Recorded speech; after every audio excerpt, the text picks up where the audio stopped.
Como adventistas del séptimo día, somos un pueblo con una misión. Somos un pueblo con un propósito. Y qué privilegio es ser llamados por Dios para unirnos a Él en su maravillosa misión y propósito en estos últimos días de la historia. En los últimos meses hemos visto cuán rápido ha cambiado el mundo de la noche a la mañana, por así decirlo.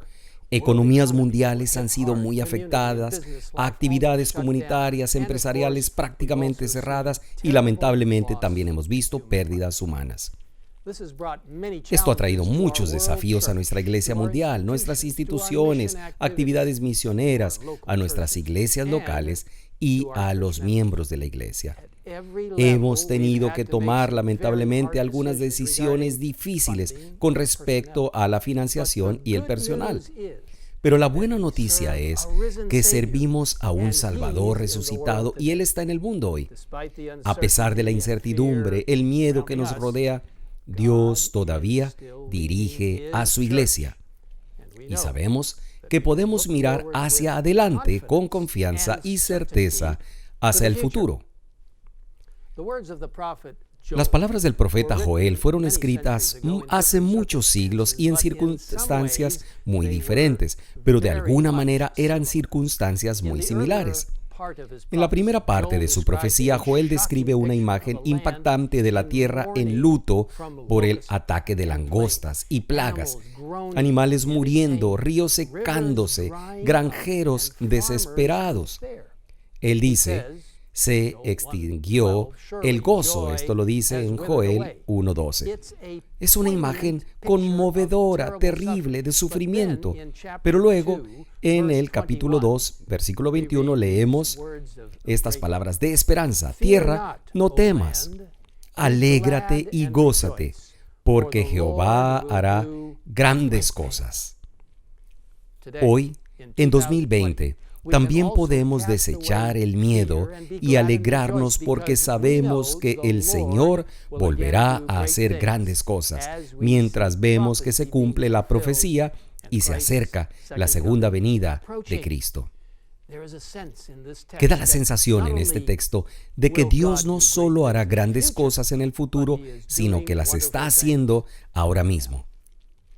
Quiero asegurarles hoy que bajo su guía, la iglesia de Dios está avanzando y el Señor continúa haciendo grandes cosas. Alabamos a Dios por los tremendos avances en la misión en las ciudades, los ministerios de salud, evangelismo, al ingresar a nuevas áreas del mundo, llegar a nuevos grupos de personas. Cientos de miles de personas se han involucrado felizmente en la participación total de los miembros. Un nuevo compromiso renovado entre los miembros de la iglesia con reavivamiento y reforma. La iglesia unida, fuerte, con un enfoque en misión. A medida que avanzamos como iglesia para implementar los objetivos del nuevo plan estratégico conocido como I Will Go o Yo Iré, debemos hacerlo con humildad y absoluta confianza en el Espíritu Santo. Elena G. White nos dice: la iglesia fue organizada para servir y su misión es la de anunciar el evangelio al mundo. Y ella agrega: es esencial trabajar con orden, siguiendo un plan organizado y un objetivo definido. Esto significa que llevar a cabo con éxito nuestra misión dada por Dios requiere una planificación cuidadosa y de oración. A medida que nuestra iglesia moviliza sus recursos para la participación de los miembros, es importante que confiemos en el Espíritu Santo para que nos guíe en una sabia planificación e implementación. A lo largo de las Escrituras vemos cuán importante es la planificación para Dios. En primer lugar, Él es un Dios de propósito y de orden. Es con buena razón que nos referimos al plan de salvación. Una gran parte de Éxodos, los capítulos 25 al 40, se ocupan de los detalles meticulosos de los planes de Dios para construir el tabernáculo. En Génesis capítulo 6, los versículos 8 al 22, Noé implementó un plan específico y muy detallado dado por Dios sobre cómo construir el arca. Lucas 14, versículos 28 al 32, Jesús cuenta dos historias que ilustran la importancia de la planificación. La primera de ellas es la de un constructor que necesita sentarse y calcular el costo antes de comenzar. La segunda historia es sobre un rey que necesita sentarse y calcular si tiene suficientes soldados para ir a la batalla con éxito.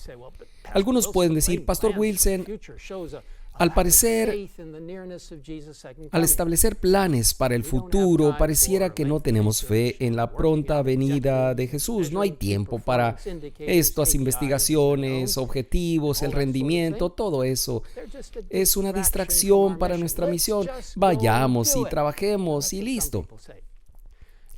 Si bien puedo simpatizar con el fervor hacia la misión detrás de ese pensamiento, claramente se nos ha ordenado involucrarnos hasta que Jesús venga, como se indica en Lucas 19:13. Y eso debe hacerse con urgencia, pero también debe hacerse con oración, con cuidado y de manera organizada. En el libro Testimonio para los Ministros, la página 498 dice, debe haber mucha más responsabilidad, personalidad, mucha más meditación y planificación, mucho más poder mental dedicados al Maestro.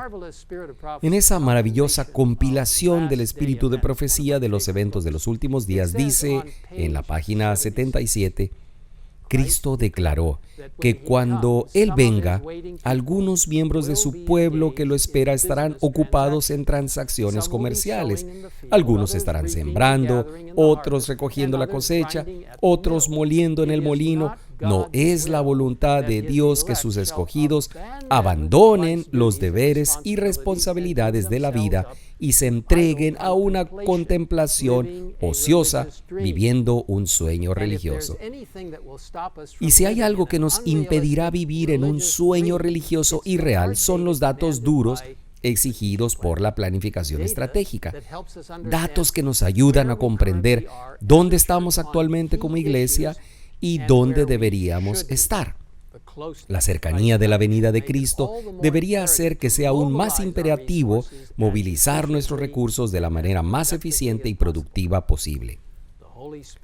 El Espíritu Santo debe ser central. El plan estratégico de la iglesia para alcanzar al mundo, yo iré, reconoce el papel indispensable del Espíritu Santo. Les animo a leer el documento con oración. Usted puede encontrar fácilmente el documento en Internet. Ahí está la página en su pantalla para que lo descargue. Descubrirá en el documento que además de los 10 objetivos estratégicos, hay una categoría final que se llama Objetivos del Espíritu Santo para que sean definidos bajo la guía del Espíritu Santo. El Espíritu Santo no solo nos guía para hacer planes, sino que a veces nos lleva a adaptar o cambiar nuestros planes de acuerdo a ciertas circunstancias cambiantes y de acuerdo a su voluntad. Podemos ver claramente que esto sucedió en la vida del apóstol Pablo. Durante mucho tiempo esperó y planeó visitar la iglesia en Roma, pero en su carta a los romanos, Pablo escribe que a pesar de todas sus esperanzas y planes de visitar, por esta causa me he visto impedido muchas veces de ir a vosotros. El obstáculo que experimentó fue en gran medida obra del Espíritu Santo. Del mismo modo, Lucas dice que aunque Pablo y sus compañeros planeaban ir a Asia, en ese momento el Espíritu Santo les impidió hacerlo. Como iglesia debemos ser ágiles y adaptarnos, listos a responder el llamado de Dios, de dejar a un lado nuestros planes y avanzar en cualquier dirección que Él nos llame. Mientras observamos cómo nosotros como iglesia avanzamos en la dirección correcta, Él nos llama. En la historia de Nehemías, el copero del rey Artajerjes tiene lecciones clave para nosotros. Nehemías, el planificador. Elena G. de White escribe en Servicio Cristiano, la página 177, se necesitan Nehemías en la iglesia de nuestros días. No solamente hombres que puedan predicar y orar, sino hombres cuyas oraciones y sermones estén imbuidos de un propósito firme y vehemente. El plan de acción seguido por este compatriota hebreo en el cumplimiento de sus propósitos debería ser adoptado por los ministros y dirigentes. Una vez hechos sus planes, deberían presentarlos a la iglesia de tal manera que obtengan interés y cooperación, que los hermanos entiendan los planes y compartan la tarea. Tendrán entonces un interés personal en su prosperidad. El éxito que acompañó los esfuerzos de Nehemías muestra lo que pueden lograr la oración, la fe, la acción sabia y enérgica. Veamos ahora los pasos clave en el plan estratégico de Nehemías en la Biblia.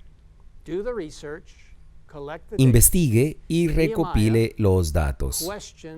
Nehemías preguntó a Hanani y a otros hombres sobre la situación en Jerusalén y se enteró del trauma que los judíos restantes estaban enfrentando en Judá y sobre el muro derribado en la ciudad. Más tarde, personalmente inspeccionó los muros. En los últimos años se han realizado encuestas que arrojan luz sobre áreas, desafíos que necesitan atención. Como iglesia, esos desafíos debemos abordarlos si queremos ser la iglesia que Dios nos ha llamado a ser y si queremos completar con éxito la misión que Él nos ha encomendado. La historia de Nehemías nos muestra el camino a seguir para abordar tales desafíos. Ore por la situación. Nehemías primero oró a Dios para que lo guiara sobre cómo lidiar la situación. Y oró de nuevo inmediatamente antes de hacer su pedido al rey. La oración debe ser la base de cualquier programa o plan que hagamos. Debemos ser claramente una iglesia de oración. Estamos llamados a hacer planes, pero nunca debemos presumir de hacerlos bajo nuestra propia sabiduría. Cualquier habilidad, inteligencia o educación que podamos aportar a la mesa no vale nada sin la guía y la bendición de Dios. Establezca la meta. Restaura el honor de Jerusalén y el honor de Dios de Jerusalén. Nehemías tenía una clara comprensión de su objetivo: restaurar el honor de Jerusalén y, al hacerlo, restaurar el honor de Dios de Jerusalén. Su objetivo era mucho más que simplemente reconstruir los muros. Nehemías lo entendió así, claramente. Ese era su objetivo. De la misma forma, nosotros debemos comprender que nuestro objetivo, como adventistas del séptimo día, es yo iré. Se refleja en la declaración de hecho oficial de la misión de la Iglesia Adventista del Séptimo Día: hacer discípulos de Jesucristo que vivan como sus testigos amorosos y proclamar a todas las personas el Evangelio eterno de los mensajes de los tres ángeles en preparación para su pronto regreso. Tome medidas para alcanzar la meta. Habiendo obtenido una clara comprensión de su objetivo, Nehemías luego tomó medidas para lograr ese objetivo. La Biblia claramente describe estos pasos de acción. Nehemías, antes que nada, oró de nuevo. Después solicitó el permiso del rey para regresar y reedificar. Después solicitó y recibió recursos del rey, cartas de apoyo real, madera del bosque del rey. Después se humilló ante Dios, dándole la gloria debida a su nombre. Confianza en la fidelidad de Dios. Dios había cumplido sus amenazas cuando su pueblo se separó de él. Lo había esparcido entre las naciones de acuerdo con su palabra. Y en ese mismo hecho, Nehemías hallaba la seguridad de que él sería igualmente fiel en sus promesas. Líderes reclutados. Comenzó a construir, ayudó a los pobres, cancelando deudas y detuvo el cobro de intereses. Ayudó a Esdras a restablecer la ley de Moisés. Después terminó los matrimonios de hombres judíos con esposas paganas. Plazos de acción. del plan estratégico Yo Iré. Objetivo espiritual número 2. De la misma forma como Nehemías tomó pasos de acción significativos hacia su objetivo, el plan de la iglesia desglosa nuestro objetivo estratégico en 10 objetivos clave. También enumera indicadores clave de rendimiento que nos ayudan a medir cómo lo estamos haciendo al tomar medidas de acción clave hacia la meta. Debido al tiempo, solo podemos examinar algunos de esos objetivos clave. El primero que quiero compartir es el objetivo 6, uno de los 3 objetivos espirituales, y dice así: aumentar la adhesión, retención, recuperación y participación de niños, jóvenes y adultos jóvenes. Encuestas muestran que muchos de nuestros preciosos jóvenes están abandonando la iglesia. Por supuesto, perder a una sola persona ya es mucho. Este objetivo es un llamado para alcanzarlos, conservarlos y reclamarlos. Escuchemos el testimonio del pastor Kurt Thomas, director de los departamentos de ministerios personales y de escuela sabática, así como de las misiones y la evangelización en la Unión Británica. Yo entregué mi vida a Jesús cuando tenía unos 15 años de edad. Me bauticé en la iglesia adventista en Sudamérica.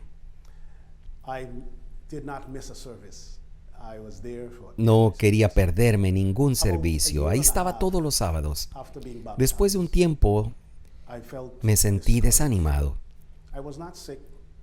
Estaba muy desanimado.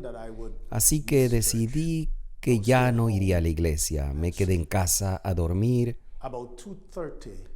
Ese sábado, a las 2:30 de la tarde aproximadamente, mi madre me estaba moviendo vigorosamente para que despertara. Desperté y me dijo, con mucha preocupación: hay muchas personas ahí afuera y te están llamando. Brinqué rápido y cuando miré afuera, eran los hombres de la iglesia local, de mi iglesia local, que me habían venido a visitar. Ellos me extrañaban en la iglesia y estaban preocupados por mí. Nunca volví a perderme un culto de iglesia. Hoy, después de 25 años, un cuarto de siglo, soy un pastor y puedo pensar en ese evento como aquel que realmente puso mis ojos de nuevo en que la iglesia tiene que ser una iglesia de compañerismo, una iglesia de amor, de nutrirse unos a otros. 25 años después, la gente sigue convencida de las acciones. 25 años después, encontré en la iglesia, y espero que las personas que han sido formadas en la iglesia, que lleguen a ser líderes después, así como yo lo soy. Dios les bendiga. Qué hermoso testimonio del pastor Thomas. Saben, Elena de White, en Palabras de Vida del Gran Maestro, página 150, nos recuerda: si no se lleva la oveja perdida de vuelta al aprisco, vaga hasta que perece, y muchas almas descienden a la ruina por falta de una mano que se extienda para salvarlas. Una de las formas clave para retener a los jóvenes y mantenerlos conectados con la iglesia es involucrarlos en el servicio y en la misión, a través de iniciativas como Un Año en Misión y servicios de voluntariado adventista. Es por eso que existe y es tan importante la estrategia de todos los miembros involucrados. Esto tiene que ver con el objetivo de la misión I Will Go, revivir el concepto de la misión mundial, el sacrificio por la misión como una forma de vida. Involucra no solo a los pastores, sino a todos los miembros de la iglesia, jóvenes, adultos, en la alegría de dar testimonio de Cristo y hacer discípulos. Elena de White contó una historia fascinante. En un amargo día de invierno, un hombre se congelaba por el frío, listo para morir en la nieve, pero mientras yacía sobre el hielo, escuchó los gemidos de un compañero de viaje cercano. Instintivamente se sintió obligado a ayudarlo. Extendió la mano, comenzó a frotar las extremidades congeladas del hombre, tratando de restaurar la vida. La señora White escribe: restregó los helados miembros del desdichado y después de muchos esfuerzos logró ponerlo de pie. Como el recién hallado no podía estar de pie, lo llevó en brazos con simpatía a través de amontonamientos de nieve que él nunca hubiese pensado poder pasar solo. Cuando hubo llevado a su compañero de viaje a un lugar refugio, comprendió repentinamente que al salvar a su prójimo, se había salvado a sí mismo. Al haber ministrado a su vecino, mantuvo el flujo de sangre de sus propias venas y además él mismo revivió. En el camino a Cristo, la hermana White escribió: el único modo de crecer en la gracia consiste en hacer desinteresadamente la obra que Cristo nos ordenó hacer, dedicarnos en la medida de nuestra capacidad a auxiliar y beneficiar a los que necesitan la ayuda que podemos dar. Ven, el involucramiento total de los miembros es excelente para crecer en la gracia. Años atrás, el hombre sabio lo resumió muy bien: el alma generosa será prosperada, y el que saciare también será saciado. El primer objetivo espiritual en el plan Yo Iré es discipular a individuos y familias en vidas llenas de espíritu. El servicio y la misión son básicos en este proceso de convertirse en discípulos. Hablamos de la importancia de reavivamiento y reforma en la misión, y eso es muy cierto. Como señala la historia de la hermana White sobre el hombre en una tormenta de nieve, es una profunda verdad espiritual que por medio de la misión también conseguimos reavivarnos y reformarnos. Las vidas llenas de espíritu no suceden por accidente. Entonces Jesús dijo a sus discípulos: si alguno quiere venir en pos de mí, niéguese a sí mismo, tome su cruz y sígame. Necesitamos cultivar nuestra vida espiritual. Necesitamos sumergirnos en su palabra. Necesitamos tomar tiempo para la oración. Nuevamente, en el camino a Cristo, debéis mantener esta comunión con Cristo por la fe y la sumisión continua de vuestra voluntad a Él. En el ministerio de curación, la hermana White añade: mediante la oración, el estudio de su palabra y el creer en su presencia, mora en el corazón. El más débil ser humano puede vincularse con el Cristo vivo, quien lo tendrá de la mano y nunca lo soltará. Como individuos y como familias, al ser discipulados en vidas llenas del Espíritu, implica algunas dimensiones de compromiso. Incluye el ser involucrados en el servicio y en la misión. Incluye dedicar tiempo a la oración, en estudiar la Biblia, en escuchando, hablando con Dios, adorarle. Esto es abrir nuestro corazón a Dios como un amigo. Esto toma tiempo. Se lleva a cabo en el culto corporativo en la iglesia, en reuniones de oración, en grupos pequeños. Se lleva a cabo en el culto familiar y debe ocurrir en el tiempo que pasamos individualmente con Dios, en oración y leyendo su palabra. Pero esto debe suceder si queremos crecer en vidas llenas del Espíritu como sus discípulos.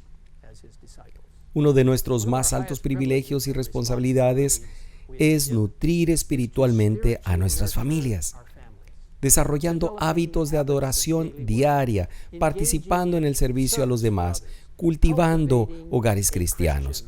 Todo esto se conecta al objetivo espiritual número 7, que tiene que ver con ayudar a jóvenes y adultos jóvenes a colocar a Dios en primer lugar, ejemplificando una cosmovisión bíblica. ¿Cómo hacemos esto? A través de la escuela sabática, de los cultos de iglesia, que juegan un papel muy importante. También lo hacen las escuelas adventistas e insto a todas las familias adventistas a que puedan hacerlo en lo posible, inscribir a sus hijos en escuelas adventistas del séptimo día. Pero el lugar más importante para construir una cosmovisión bíblica es el hogar, a través del culto familiar, a través del modelado de hábitos devocionales personales, a través del asesoramiento, la tutoría de nuestros hijos. No olvidemos el poder del segundo libro de Dios, la naturaleza. La hermana White escribe: debería animarse a los niños a buscar en la naturaleza los objetos que ilustran las enseñanzas bíblicas y rastrear en la Biblia los símiles sacados de la historia, de la naturaleza. Tenemos que enfocarnos en el objetivo. Uno de los errores más comunes en la planificación estratégica es confundir los pasos de acción con el objetivo. Sería fácil suponer, por ejemplo, que el objetivo de Nehemías era reconstruir los muros de Jerusalén. De hecho, como hemos visto, la reconstrucción de los muros fue solo un paso de acción hacia el objetivo de restaurar el honor de Jerusalén y el honor del Dios de Jerusalén. Hoy, la Iglesia Adventista del Séptimo Día tiene el sistema escolar protestante unificado más grande del mundo. Pero no dirigimos escuelas solo porque nos gusta administrar escuelas. Operar escuelas no es el objetivo de nuestra iglesia. Creemos que la educación integral es de vital importancia y las escuelas son un paso de acción hacia nuestro objetivo más amplio de hacer discípulos que demuestren el amor de Dios y que a su vez hagan discípulos. Operamos cientos de hospitales, pero no lo hacemos porque nos gusta administrar negocios.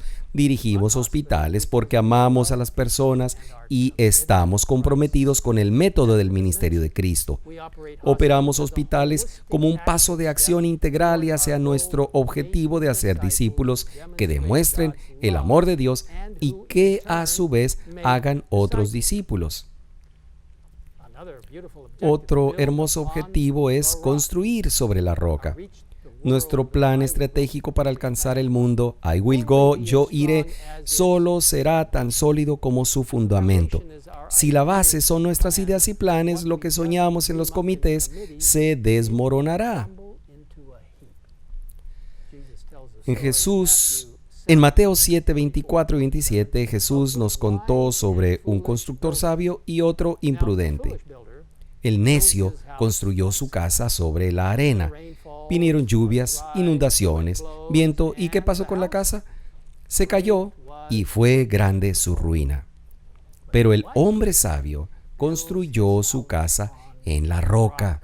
Se enfrentó a las mismas lluvias, inundaciones, el mismo viento, ¿y qué pasó con la casa? No cayó, porque estaba fundada en la roca. ¿Y qué es la roca? Jesús y sus enseñanzas.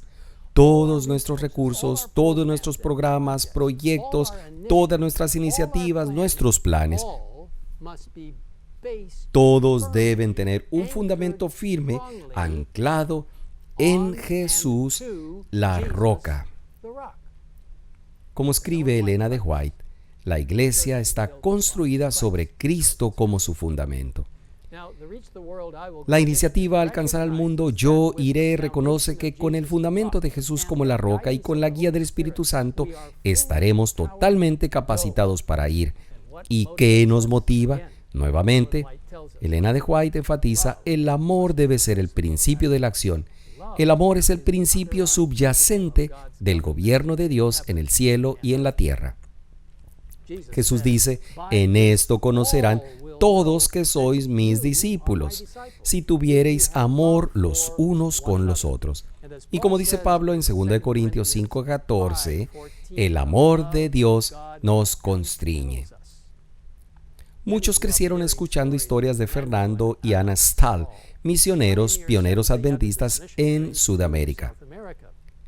Entre otras cosas, los Stahl establecieron clínicas, escuelas y capillas alrededor del lago Titicaca en los Andes peruanos. Cuando más tarde se mudaron para ministrar en la región amazónica, uno de sus guías era un indio Campa de nombre Katosho Makari. En la década de los años 70, el evangelista peruano Alejandro Bullón rastreó a Katosho, que todavía vivía en el área donde servían los Stal. El pastor Bullón escribe: lo encontré sentado frente a una pequeña fogata dentro de su choza. Quiero que me cuentes sobre Stal, le dije. Tú eras su guía. Levantó la vista, parpadeó y, como si estuviera tratando de refrescar su memoria, rápidamente sus ojos se llenaron de lágrimas que comenzaron a rodar por las arrugas que el tiempo había tallado en sus mejillas. Silencio. Sentí un nudo en la garganta por haber perturbado la paz de este viejo hombre, pero su voz, temblando de emoción y años, me rescató de esa situación cuando me dijo: Él nos amaba. 3 palabras, solo 3, pero expresaron todo lo que Stal significó para los Campas. Qué hermoso testimonio a través de esta historia. Qué maravillosa manera de ser recordado. Y qué mayor motivación podría ser para todo lo descrito en el plan I Will Go. A principios de la década de los años 20, la Iglesia Adventista del Séptimo Día enfrentó una crisis. Se abrieron nuevas y emocionantes oportunidades de trabajo en todo el mundo. Sin embargo, después de la Primera Guerra Mundial, el mundo estaba en una recesión económica y el presupuesto en la sede mundial de la Iglesia tenía $250,000. Los misioneros corrían el riesgo de ser retirados. La denominación había planificado de manera muy cuidadosa y oraba intensamente antes de enviar misioneros a todo el mundo, lo cual fue un gran compromiso financiero, pero nadie podría haber predicho la recesión económica que ocurrió. El problema encabezó la agenda del Concilio Otoñal de la Asociación General en el año 1922. Los delegados se reunieron, oraron y finalmente adoptaron un plan para pedir a los miembros de iglesia a que dedicaran una semana de salario como ofrenda especial. A pesar del clima financiero, los 208,771 miembros de iglesia se unieron y dieron $1/3 de $1,000,000. El regalo promedio por miembro de la iglesia en Norteamérica equivalía a 6 días de salario. La crisis se evitó mediante el sacrificio de nuestros dedicados miembros de iglesia. Todavía tenemos miembros dedicados en la iglesia y todavía tenemos crisis. Y aún tenemos necesidades de misión financiera. Hace 5 meses, la mayoría de nosotros nunca había oído hablar de COVID-19. Ninguno podría haber anticipado la devastación en las economías globales y, más importante aún, las pérdidas humanas. Con nuestra comprensión profética de los últimos tiempos, ninguno de nosotros debía sorprenderse de que algo así podría suceder, pero como Dios nos ha guiado en el pasado, sabemos que Él continuará guiándonos en el futuro. Nuestra tarea y nuestro privilegio es seguir construyendo sobre la roca hasta ese maravilloso día en que el Señor regrese. A medida que nos acercamos más y más a ese día climático cuando Jesús regrese, le invito a usted a responder a su llamado diciendo: yo iré. Proclamemos los mensajes de los 3 ángeles. Yo iré a hacer discípulos. Yo iré a ser sus testigos. Yo iré a compartir la palabra de Dios. Yo iré a proclamar su segunda venida. Yo iré y haré del plan estratégico para alcanzar al mundo. Yo iré mi propio plan bajo la dirección del Espíritu Santo.